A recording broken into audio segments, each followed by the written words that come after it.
Plaisir pour moi de vous retrouver devant vos postes téléviseurs pour suivre cette émission Buzz Sport. Comme je l'ai toujours les habitudes de le dire, quand se buzz, c'est sur Buzz Sport. Quand se buzz, c'est sur Congo Buzz Télévision parce que nous, au-delà de faire des sensations, on veut aussi faire l'analyse par rapport aux enjeux de l'ère et surtout dans les départements sportifs où il y a beaucoup de choses qui nous permet à comprendre ce qu'on veut être, ce qu'on veut faire, ce que le pays veut devenir plutôt dans peu de temps. Et il faut quoi? Quels sont les mécanismes qu'il faut pour permettre à ces sports d'évoluer et connaître l'émancipation, bien sûr.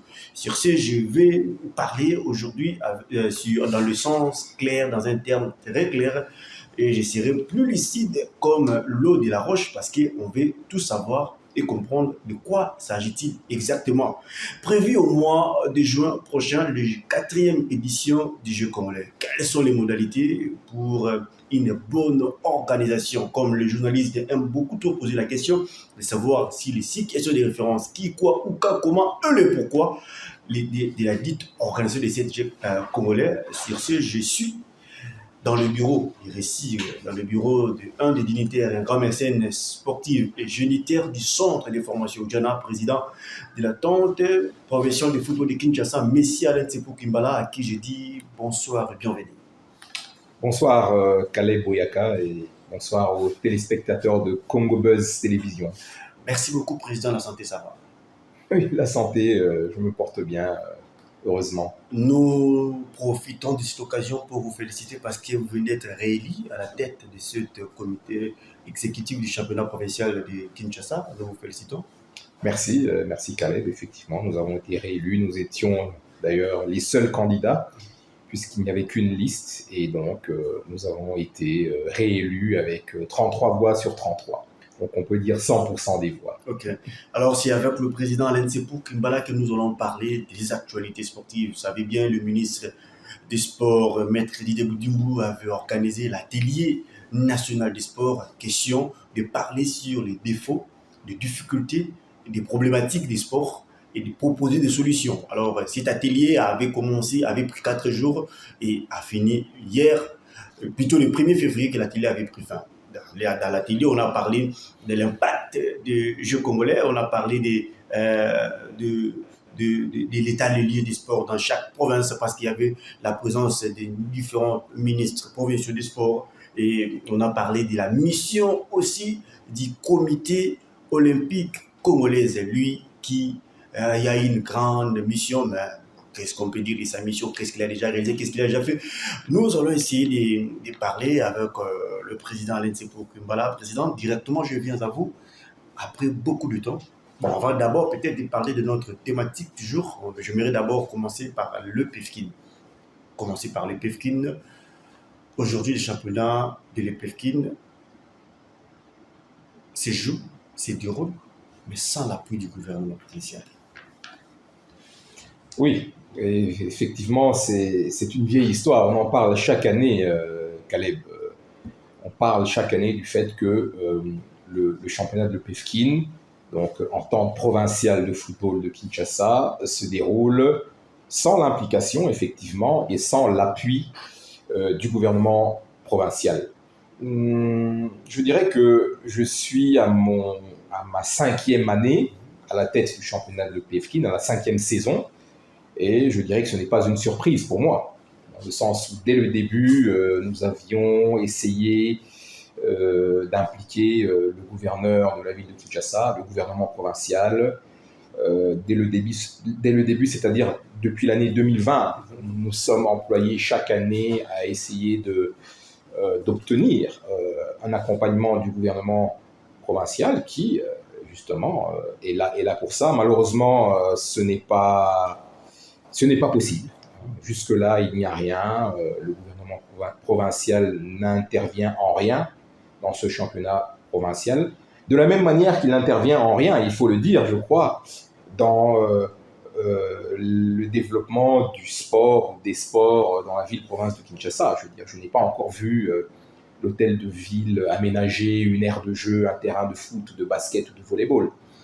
Donc voilà, c'est pas une surprise pour moi. Le gouvernement provincial, je pense, a d'autres priorités, je crois. Et à ce titre, je ne me donne plus la peine, pour vous dire franchement, d'entrer en contact avec ce gouvernement provincial, parce que voilà, je considère que... Peut-être avec l'ancienne, peut-être qui n'avait pas marché. Vous ne pensez pas qu'avec l'actuelle, ça pourrait aussi marcher? Écoutez, la Ligue de football de Kinshasa et nous-mêmes, le PFKIN, avons passé des journées entières à l'hôtel de ville, en son temps, dans l'espoir d'être reçus, avec des rendez-vous, bien sûr, et nous n'avons jamais été reçus. Donc, objectivement, cher Caleb, lorsque je vois la manière dont évolue la ville de Kinshasa, en termes d'administration, eh bien, je ne crois pas que le gouvernement provincial ait cette priorité-là. Je pense que ce n'est pas une priorité, et je peux comprendre, parce que la ville est dans un état vraiment très critique en termes d'infrastructure, et donc je pense qu'il y a d'autres priorités. Donc, par rapport à ça, voilà, je pense que pour ce cinquième mandat, pour ce troisième mandat, cette cinquième année, plutôt cette cinquième saison à la tête de l'EPFKIN, je vais plutôt essayer d'appuyer un peu sur l'accélérateur, essayer de mettre les bouchées doubles pour obtenir un accompagnement différent de celui habituel. C'est-à-dire que nous réfléchissons sur la manière d'impliquer des acteurs sociaux, des organismes, pour nous aider à développer ce championnat, puisque le football est un phénomène social. Le championnat de l'EPFKIN et le football en général est un sport qui qui connaît la participation de beaucoup de jeunes ici dans la ville de Kinshasa.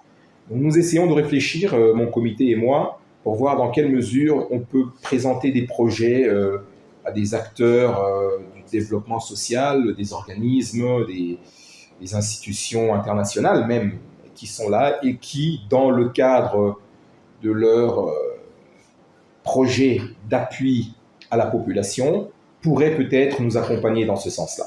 Par moment, il y avait Axi, et après Axi, ça a capoté. Qu'est-ce qui n'a pas marché pour la bonne marche et la concrétisation de cette marque des Varese? Oui, Axi était notre partenaire technique, dans le sens qu'il nous accompagnait en mettant à la disposition les équipements des arbitres et les ballons aussi. Il se trouve que, comme vous le savez, il nous a été demandé de libérer les installations du centre de formation Djana, donc au stade Tata Raphaël, où justement la possibilité était donnée à Axi d'avoir une certaine visibilité, puisque les matchs de l'EPFKIN, certains matchs se jouaient sur ce terrain-là. Puisque ce n'est plus le cas, puisqu'on nous a demandé de dégager de là, eh bien, la société Axi a estimé que les conditions n'étaient plus réunies pour justement que ce partenariat avec l'EPFKIN puisse aller de l'avant. Et c'est la raison pour laquelle, voilà, effectivement, nous avons perdu ce partenaire. Alors, comment comptez-vous aborder pour avoir un nouveau partenaire? Je viens de vous le dire. Alors, le sponsoring en soi est quelque chose de difficile, d'assez difficile dans le contexte actuel, dans l'environnement actuel. Comme je ne cesse de le dire, les partenaires que nous approchons mettent toujours en avant le fait que voilà, il n'y a pas de spectateurs, il n'y a pas suffisamment de visibilité, et donc ils ne sont pas sûrs du retour sur investissement, dans le sens que pour 100 ou 1000 dollars ou 1000 francs congolais investis en termes de sponsoring, les entreprises espèrent avoir 3-4 fois plus en retour. Donc l'argument qui est évoqué par ces gens, c'est toujours le même. Le championnat n'est pas suffisamment visible, donc ils estiment qu'ils ont l'impact en termes de marketing est supérieur s'ils vont faire un spot publicitaire, s'ils investissent dans un spot publicitaire plutôt que sur leur visibilité lors des matchs du championnat de PFK. Ils ont peut-être raison, peut-être pas. Mais voilà, donc par rapport à ça, nous avons pendant 4 saisons essayer d'attirer vers nous des sponsors. Nous n'avons pas réussi, donc nous devons changer de stratégie, c'est clair. Raison pour laquelle je vous disais tout à l'heure que nous allons, dès la semaine prochaine, puisque la phase retour va démarrer la semaine prochaine, nous allons intéresser des acteurs, des partenaires sociaux et essayer de leur faire comprendre que voilà, le développement du football passe par le financement, et donc ces financements peuvent provenir de ces institutions à travers leurs projets sociaux. Alors, merci beaucoup, Président Alain. Nous entrons maintenant dans le vif du sujet, celui de la 4e édition du Jeu congolais. Comment trouvez-vous l'idéal, d'abord? L'idée, comment je trouve l'idée des Jeux congolais? Mais écoutez, je constate que, c'est mon point de vue évidemment, Exactement.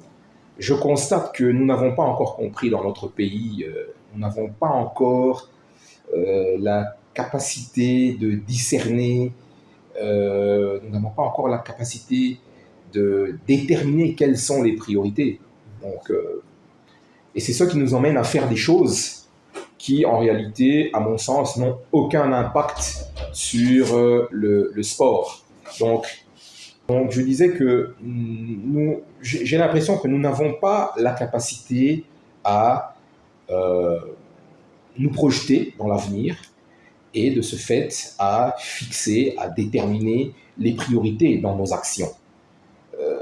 Vu la situation de notre pays, dans tous les domaines, pas seulement dans le sport, nous devons identifier les problèmes, les lacunes, et nous devons, pour cela, établir une marche à suivre, un plan d'action, afin de sortir de ces problèmes-là. Or, moi, j'ai l'impression que nous mettons la charrue avant les bœufs. C'est-à-dire que nous nous employons à organiser des compétitions qui ont une durée qui dure quelque temps, hein, 1 semaine, 2 semaines, 10 jours, qui ont un impact dans l'immédiat en termes de visibilité pour la nation, mais qui n'ont pas un impact durable sur la suite des événements sur le pays. Qu'est-ce que je veux dire par là? Je veux dire que nous avons organisé dernièrement les championnats d'Afrique de boxe. Ensuite, nous avons organisé il y a quelques semaines le championnat d'Afrique de handball en version féminine. Et maintenant, nous parlons des Jeux congolais. Et avant cela, au mois de juillet-août 2024, je crois que nous avons été... Nous avons peut-être organisé la Fatchi Cup, mais nous avons surtout été participer aux Jeux Olympiques de Paris avec une délégation, si je ne me trompe pas, de 30 personnes pour 6 athlètes. Donc voilà. Voilà un peu ce qui est absurde. C'est-à-dire qu'à mon sens, ça n'a aucun sens. Je vais commencer par le commencement, les Jeux Olympiques. Je ne vois pas pourquoi nous avons été avec 30 personnes aux Jeux Olympiques pour accompagner 6 athlètes. Nous avons participé aux Jeux Olympiques avec notre athlète à participer à la compétition de natation. Je ne connais même pas le résultat, mais bon, que je sache, il n'y a aucune médaille qui a été glanée. Mais le plus grave dans tout ça, à mon sens, c'est que nous n'avons pas un réel championnat national de natation viable. Mais vous êtes journaliste sportif, Caleb. J'ai envie de vous poser une question, si vous permettez. Vous connaissez quel est le record en République démocratique du Congo des 100 mètres nage libre, qui est une des disciplines de la natation? Vous avez la nage libre, le dos, le crawl, la brasse, etc., etc. Vous savez quel est le record du 100 mètres? Je crois que la réponse est non, parce qu'il n'y a pas de record du 100 mètres de nage libre. Ou s'il y en a un, il est certainement très très loin des records minima, okay, pour lesquels il faut être qualifié, on peut être qualifié pour des Jeux Olympiques. Donc ce que je veux dire par là, c'est que si le record du 100 mètres en athlétisme est de 9 secondes et 58 centième, hein, et que le meilleur athlète congolais, l'athlète le plus rapide congolais court le 100 mètres en 11 secondes, par exemple, alors ce n'est pas la peine de l'envoyer aux Jeux Olympiques. Il faut plutôt travailler pour qu'il descende à 10 secondes, voire en dessous de 10 secondes. Alors il sera compétitif, alors il pourra valablement nous représenter aux Jeux Olympiques dans cette discipline-là. Donc c'est la même chose pour la natation. Donc on a été là-bas aux Jeux Olympiques avec 6 athlètes, 30 accompagnateurs. Évidemment, nous avons fait, qu'est-ce que je peux dire? Oui, nous pouvons considérer que c'est un échec, un fiasco, et nous n'avons même pas honte de cela. Donc cela, ça passe, c'est passé comme ça, il n'y a pas de problème. Il y a même une délégation du ministère des Sports qui a été là-bas et qui est revenue. Et voilà, ça ne nous pose aucun problème comme ça aujourd'hui d'être ridicule, d'aller là-bas et d'être ridicule. Donc c'est la même chose, je pense, pour les autres disciplines. Pour revenir à votre question, quelle est l'idée que je me fais sur l'organisation des prochains Jeux africains? Je considère qu'elle n'a pas lieu d'être. Elle n'a pas lieu d'être parce que, comme la boxe, comme la CAN féminine et comme la participation au JO, bien, on demande au trésor public de décaisser des montants, des gros montants, pour organiser justement ce genre de compétition, alors que nous n'avons pas les soubassements pour le faire, alors que le sport, d'une manière générale en République démocratique du Congo, ne fonctionne pas. Le sport est très malade. Okay? Donc, la question que moi je me pose, c'est pourquoi avoir organisé la CAN de handball féminin alors que nous n'avons pas un vrai championnat de handball féminin dans notre pays? Est-ce que nous avons un championnat de handball féminin viable, réellement viable dans notre pays? Un championnat national n'a pas 12 ligues. On organise des compétitions. Ça, c'est vous qui me l'apprenez. La fédération n'a pas 12 ligues. Okay, donc, ça veut dire que le handball version féminine ne se joue pas dans les 11 ou 12 ou 26 provinces de la République. Et avec ça, vous allez organiser la CAN de handball féminin. Alors, quand je dis que nous mettons la charrue avant le bœuf, nous aurions plutôt dû demander au trésor public de décaisser ce million, 2, 3 millions, je ne sais pas combien ça a coûté, pour développer le handball sur l'étendue de la République, pour développer des infrastructures, pour renforcer les capacités de la fédération, qui en a grandement besoin, mais également des ligues provinciales. Y a-t-il une ligue provinciale dans le Haut-Ouélé, dans le Bas-Ouélé de handball? Je suis à peu près sûr que non. Il n'y a pas, à Mongala, il n'y a pas. Voilà, Mongala, etc., etc. Donc, nous avons cette habitude de faire des projets qui ont, en termes de visibilité, qui ont peut-être un impact. Okay, la RDC organise la CAN féminine de handball, mais en réalité, nous ne pensons pas, et cela n'a aucun impact sur le foot, sur le handball féminin en RDC. Voilà pourquoi je dis que l'organisation des Jeux africains, Jeux congolais plutôt, des Jeux congolais, pardon, en ce qui me concerne, je ne vois vraiment pas l'utilité d'organiser ces Jeux. Oui, ce sera peut-être un moment d'union, ça va faire en sorte que les 26 provinces de la République soient unies en ces temps difficiles, mais en termes d'impact, je considère que l'impact est quasi nul, pour ne pas dire nul. Donc on va encore demander à l'État de décaisser de l'argent, on va organiser, et puis finalement il n'y a rien qui va rester. Moi je dis non, demandons au Trésor public, à l'État, de nous donner l'argent, okay, que le ministère des Sports demande cet argent, et que cet argent soit mis à la disposition des différentes fédérations, pour autant que celle-ci présente un vrai projet de développement. Il faut qu'on arrête de fonctionner comme ça, d'aller dans la navigation à vue. On décaisse de l'argent, on fait ceci, on fait cela. C'est la même chose pour les Jeux de la francophonie. Au départ, c'était 50 millions de dollars prévus. Finalement, ça a coûté plus de 300 millions de dollars. Et ça passe comme ça. Et personne ne rend compte. Personne n'a de compte à rendre. Et personne ne pose de questions. Et c'est comme ça que nous avançons. Et c'est comme ça que évolue le sport congolais. Donc, pour répondre à votre question, cher Caleb, je considère que les Jeux congolais n'ont pas lieu d'être organisés. Je considère que nous ne sommes pas prêts pour organiser les Jeux congolais. Lors de l'atelier, on parle beaucoup plus de la promotion des jeunes. On veut promouvoir la jeunesse, on veut organiser ce jeu parce que cela entre en liste en perspective d'avenir sur les jeunes qui vont jouer aux équipes nationales. Mais justement, la promotion des jeunes, elle se fait en organisant le sport pour les jeunes, c'est-à-dire le sport à la base, c'est-à-dire au niveau des communes, c'est-à-dire au niveau des quartiers, des communes, de la province et de la nation, de la ville. Il faut faire les choses correctement. Il ne faut pas mettre la charrue avant le bœuf. Vous allez organiser des jeux et vous allez le faire donc pour les disciplines qui sont réellement pratiquées.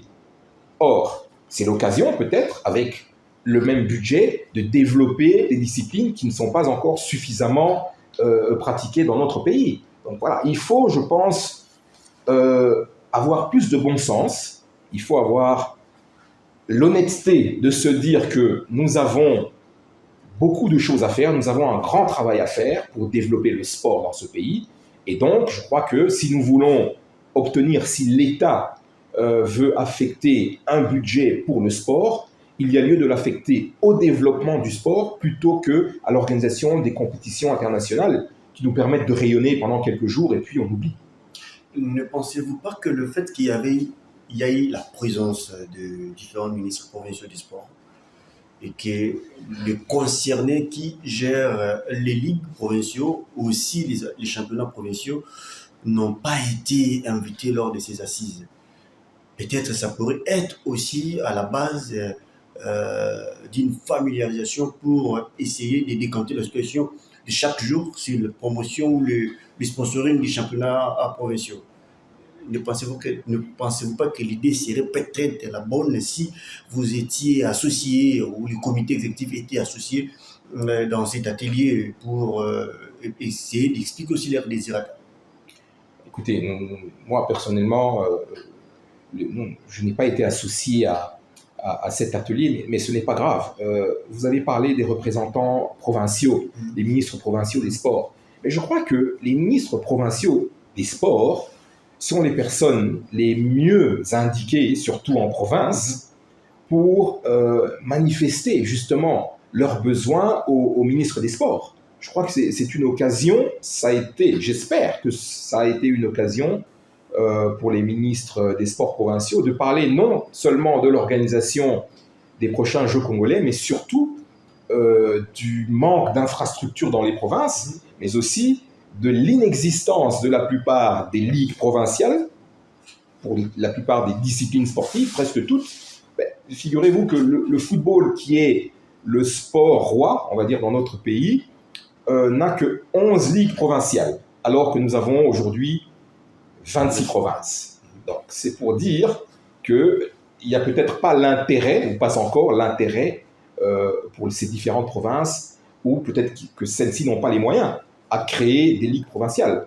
Donc voilà, il est important d'abord de créer des ligues provinciales pour les disciplines sportives où il n'y en a pas, où il y a une fédération mais il n'y a pas de ligue provinciale. Et à partir de cela, il est important de commencer à travailler pour développer le sport dans ces provinces-là. Donc moi, j'espère que les ministres provinciaux qui sont venus et qui ont participé à cet atelier ont fait part de ça au ministre des Sports.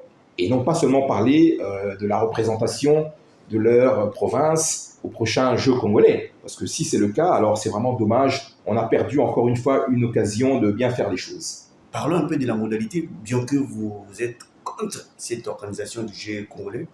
S'il faudrait parler de la modalité de cette organisation, d'où on peut commencer pour essayer d'arriver à la solution?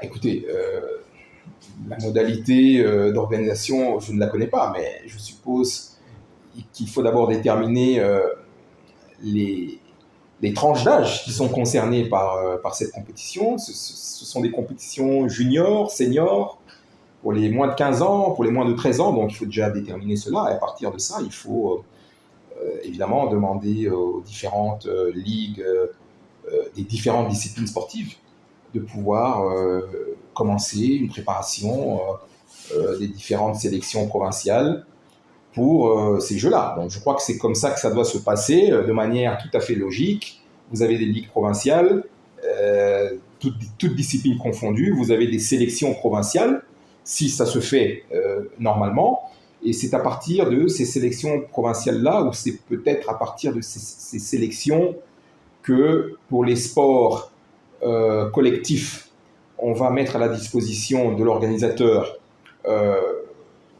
une équipe. Et pour les sports individuels, eh bien, c'est la même chose.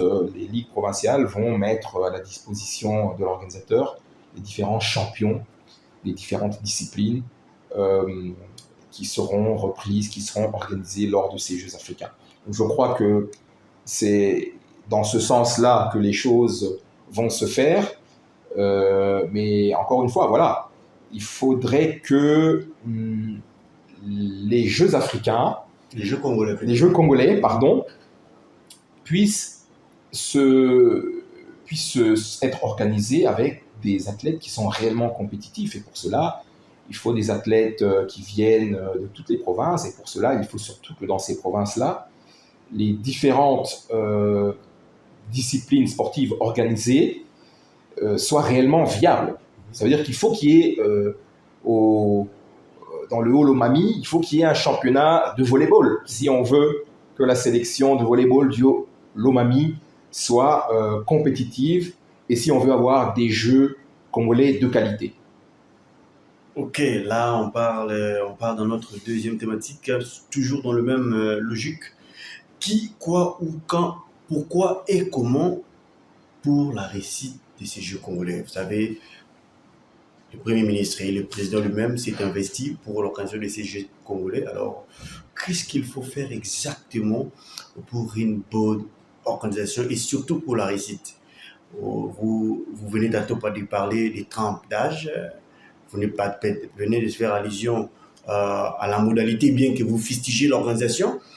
Mais comment voyez-vous déjà ce jeu, s'il faudrait l'imaginer en esprit, où il n'y a pas une cutus qui parle de modalité, qui parle de la faisabilité, qui parle des tranches d'âge?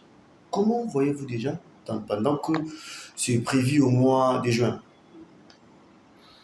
Bon, déjà, nous avons un acquis important, c'est le fait d'avoir organisé les Jeux de la francophonie. Je pense qu'au niveau du comité national des Jeux de la francophonie, il y a des gens qui sont suffisamment outillés, suffisamment expérimentés. En tout cas, ils ont fait l'expérience de l'organisation des Jeux de la francophonie.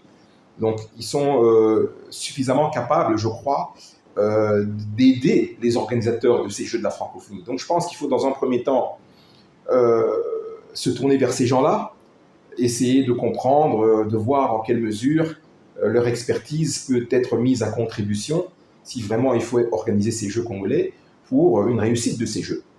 Donc, il faut faire le même travail qui a été fait en fait pour les Jeux de la francophonie. Donc, quelle discipline, quelle catégorie, et à partir de là, organiser, faire un calendrier, faire un programme, déterminer le nombre d'athlètes, le nombre d'accompagnateurs, une organisation normale, comme celle qui a été celle des Jeux de la francophonie. Et donc, je pense qu'il y a suffisamment de personnes ici qui sont capables de faire ce travail-là. Maintenant, ce que je veux dire, c'est que maintenant, la qualité du point de vue technique des différentes compétitions, elle est déterminée par le niveau de pratique de ces disciplines-là dans notre pays.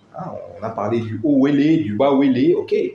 Si dans le bas wélé, il n'y a pas un championnat U17 de volleyball féminin, alors ça ne sert à rien de faire une sélection du bas wélé pour les U17 volleyball version féminine, parce que ça veut dire que et en même temps, s'il n'y a pas une sélection du bas wélé, ça veut dire que ces Jeux congolais ne seront pas réellement représentatifs de la RDC.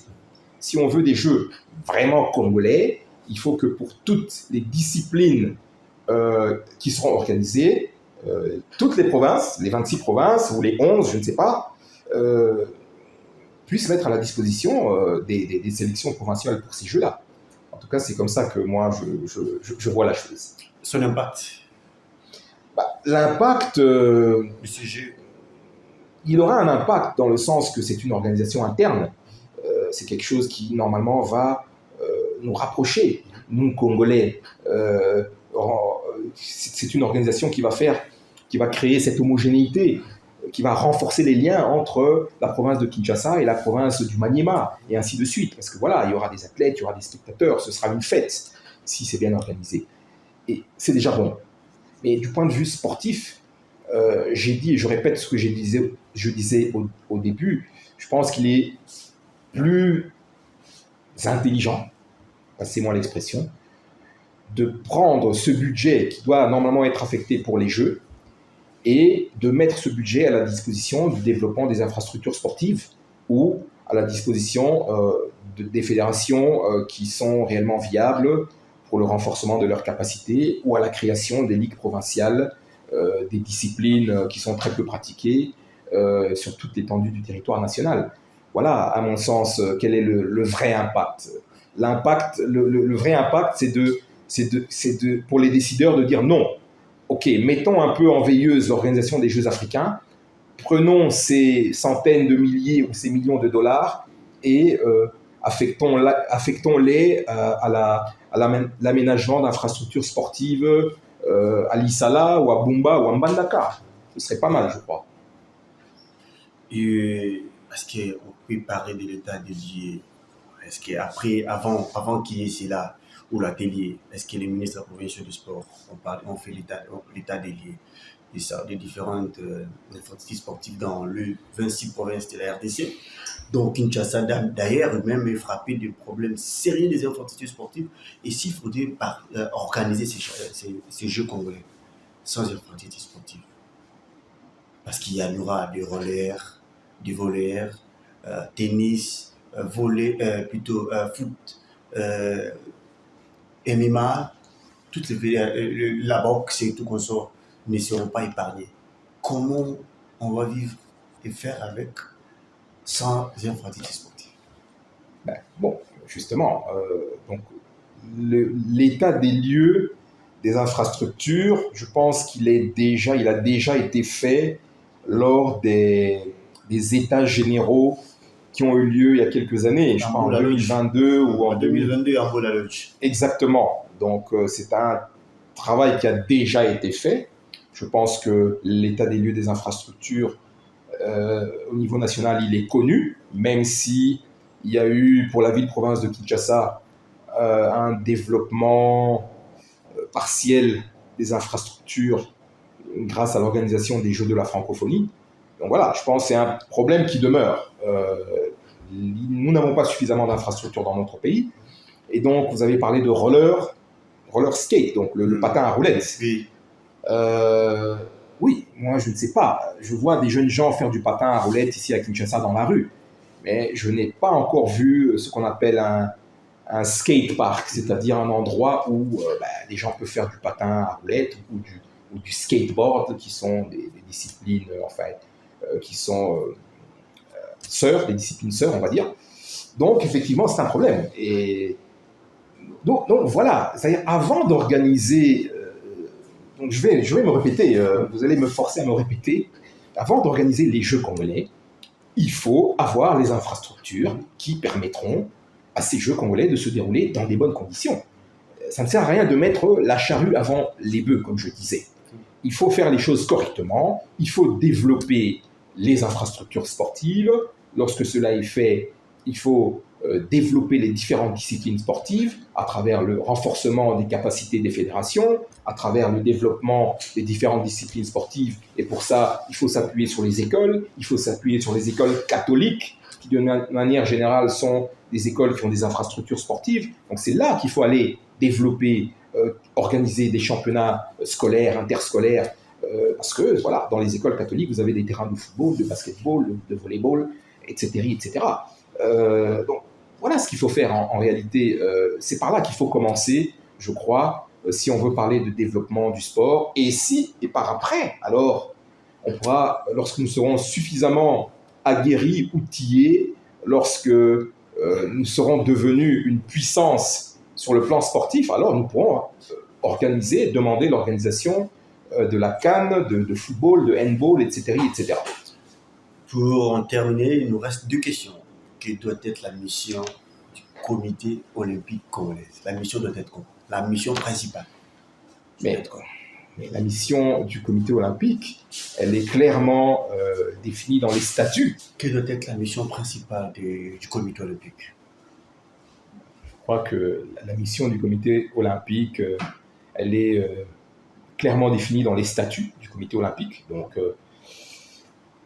il ne faut rien inventer. Personnellement, je n'ai pas lu les statuts du comité olympique congolais, mais je suppose que voilà, la mission du comité olympique congolais est à l'instar du comité international olympique d'organiser, de régenter et de superviser la pratique des différentes disciplines sportives sur l'étendue du territoire national, de veiller à ce que toutes les disciplines olympiques notamment, soient organisées, veiller à ce qu'il y ait des infrastructures pour que ces disciplines soient organisées, faire un lobbying auprès des autorités, du gouvernement, pour que la part de l'État à affecter au développement des infrastructures sportives et à l'organisation du sport soit réellement affectée, tel que cela est décidé au niveau des autorités, au niveau de l'Assemblée, au niveau du Parlement qui vote le budget, je crois. Et donc voilà, à mon sens, quel est le rôle du comité olympique? Veiller à ce que les disciplines olympiques soient réellement pratiquées dans des bonnes conditions et soient développées. Ok, merci beaucoup, Président. Nous sommes arrivés pratiquement à la fin de cette émission d'aujourd'hui. On ne peut pas s'y séparer sans toutefois aussi penser à nos amis de l'Est, où, étant un grand mécène sportif, étant un dignitaire sportif, il y a Dauphin Noir de Goma, il y a Kabasha, il y a Daring Club Virunga, il y a Étoile du Kivu, il y a Bukavu Dawa, tous les clubs de l'Est qui traversent des moments néfastes en ces moments. Est-ce que vous conseillez un message de paix, de solidarité et de soutien, surtout à nos voyants soldats qui se battent nous des jours pour la sécurité de ces parties de l'Est? Tout à fait, Caleb. Un message de solidarité à l'endroit des populations, d'abord. Les populations de l'Est, de la ville de Goma, et même de la ville de Bukavu.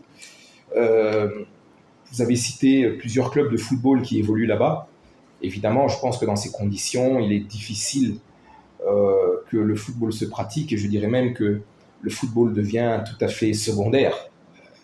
Il y a des gens qui ont perdu, il y a des familles entières qui ont disparu suite à cette guerre, suite à ce qui s'est passé dans la ville de Goma notamment, et dans l'Est de la RDC d'une manière générale. Donc vraiment, nous avons une pensée pour nos frères et sœurs de l'Est, nos frères et sœurs de Goma, nos frères et sœurs de Bukavu qui vivent maintenant sous le stress. Et nous leur souhaitons vraiment... nous souhaitons que la paix revienne. Nous souhaitons que la paix revienne dans cette partie du pays. Nous souhaitons vraiment que cette terre bénie de l'Est de la RDC